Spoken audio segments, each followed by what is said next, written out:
प्रिय श्रोताओं, आप सभी को नमस्कार। हम आप और आपके परिवार के लिए प्रार्थना कर रहे हैं। हम स्वागत करते हैं हमारा हर पुरुष एक महान भौमिक कार्यक्रम में।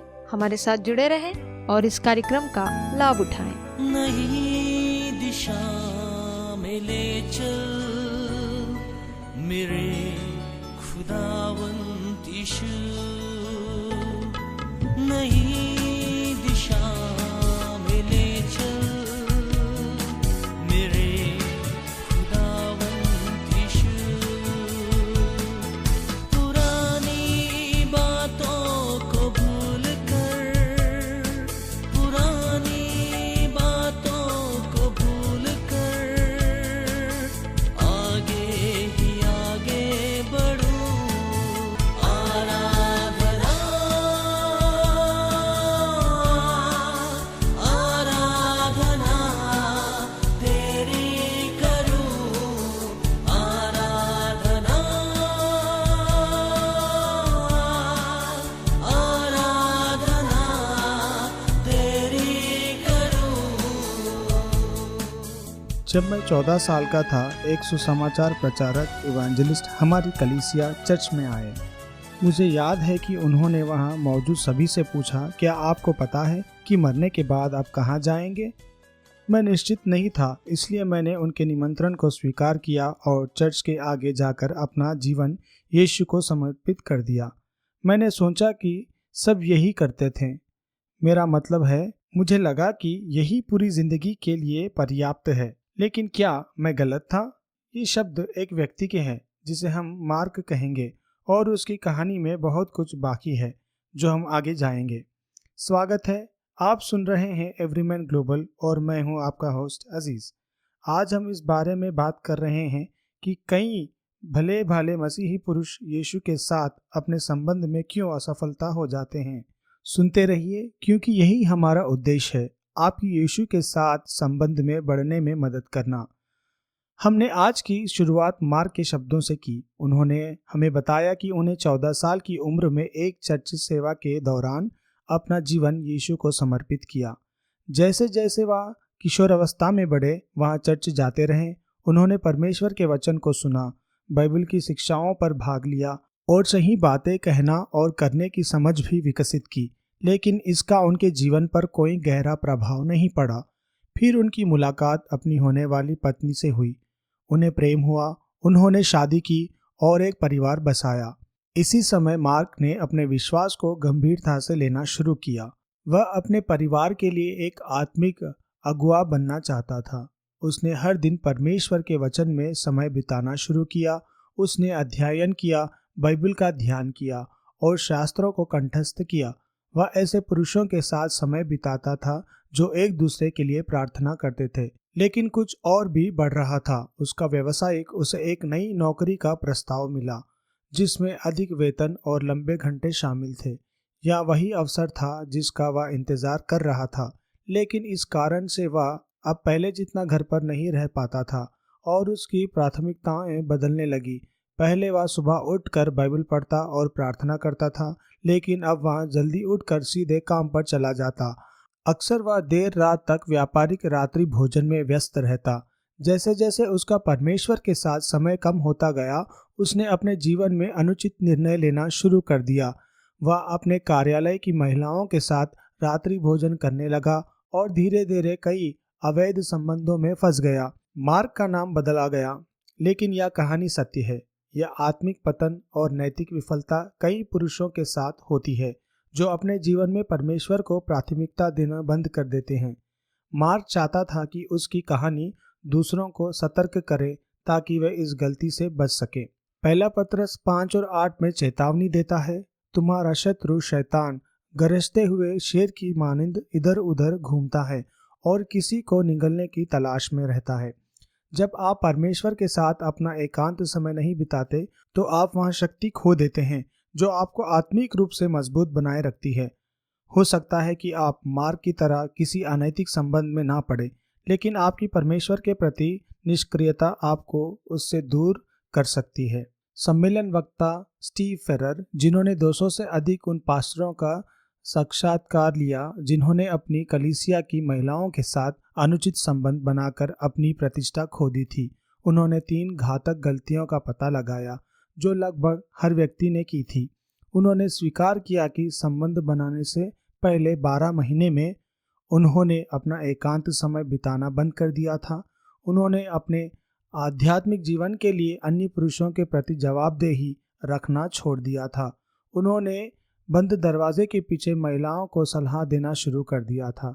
शैतान नहीं चाहता कि वे परमेश्वर के साथ समय बिताएं। उनके पास ऐसा कोई पुरुष नहीं होता जो उनके आत्मिक विकास के लिए जवाबदेही रखे। इन्हीं कारणों से इनमें से एक आदत के रूप में विकसित करना चाहिए। शैतान लगातार हमें परमेश्वर से दूर करने की कोशिश करता है, लेकिन हमें एक ठोस योजना बनाकर उसे हराना होगा। सबोपदेशक 4:9-10 में हमें याद दिलाता है, 2 जन एक से अच्छे हैं क्योंकि वे अपने परिश्रम का अच्छा फल पाते हैं।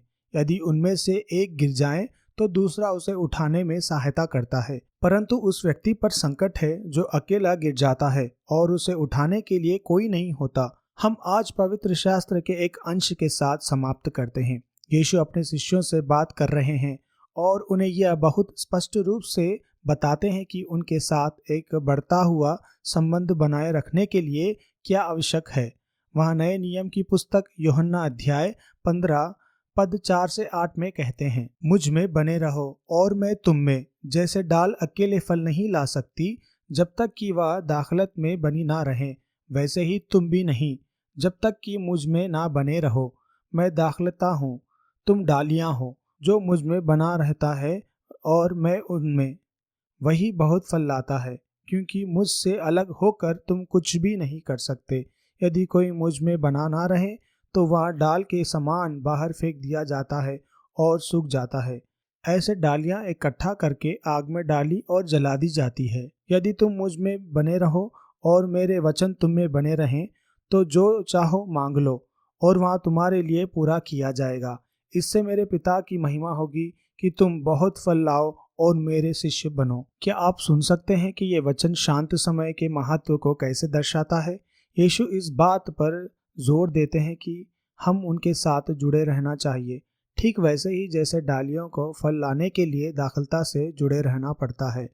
जब यीशु कहते हैं मुझ में बने रहो और मैं तुम में, तो वहाँ एक पारस्परिक संबंध का वर्णन कर रहे हैं।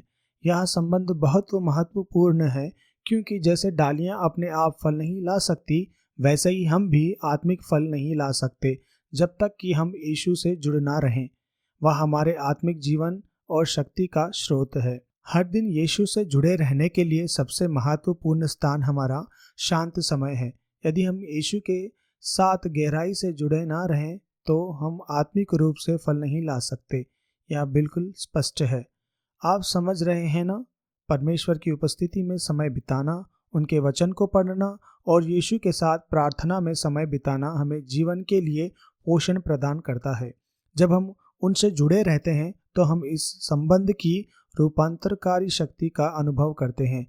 यह उनका पवित्र आत्मा है जो हमारे भीतर निवास करता है और हमें अंदर से बदलता है। यह वही तरीका है जिससे हम परमेश्वर पिता की महिमा लाते हैं और अपने जीवन से यह प्रमाणित करते हैं कि हम उनके शिष्य हैं। जब हम यीशु से जुड़े रहते हैं तो हम उनके प्रेम, अनुग्रह और रूपांतरण करने वाली शक्ति की जीवित गवाही बन जाते हैं।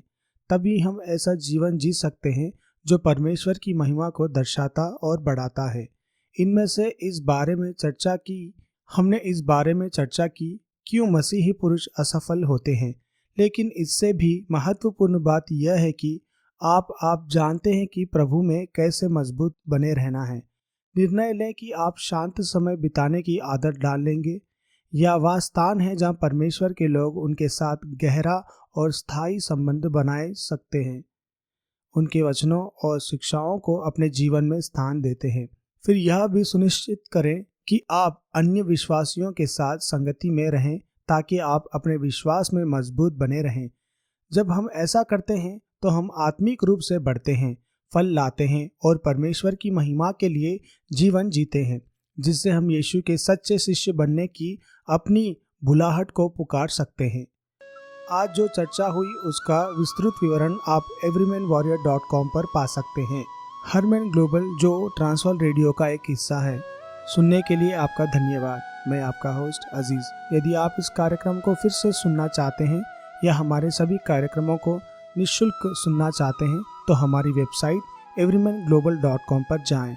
वहां आप शिष्यत्व के बारे में अधिक जान सकते हैं और यह समझ सकते हैं कि परमेश्वर ने आपको कैसा पुरुष बनने के लिए बनाया है। आज ही हमें संपर्क करें everymanglobal.com पर। धन्यवाद।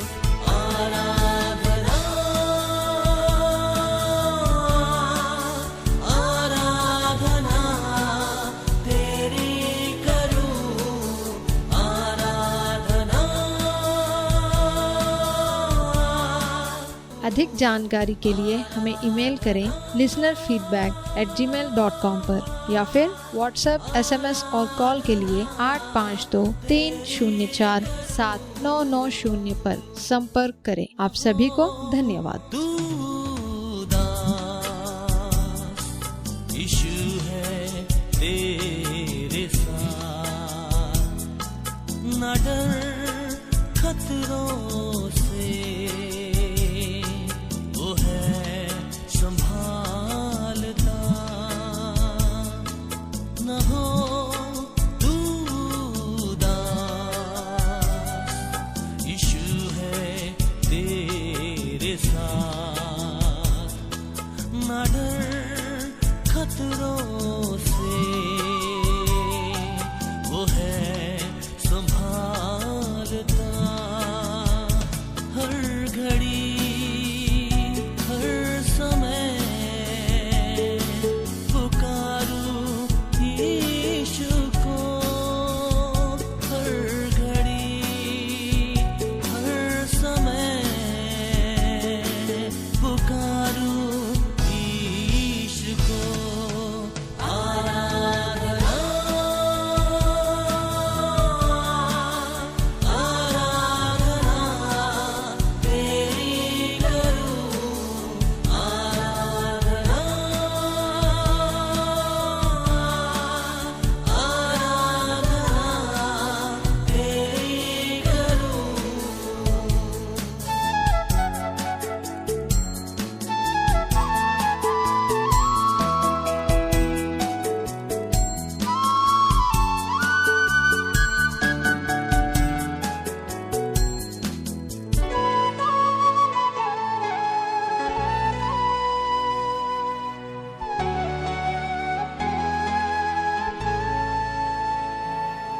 करूं मैं आराधना यीशु तेरी सर्वदा, तेरी उपस्थिति में मिलती है मुझको सुकून। करूं मैं आराधना यीशु तेरी सर्वदा, तेरी उपस्थिति में मिलती है मुझको सुकून।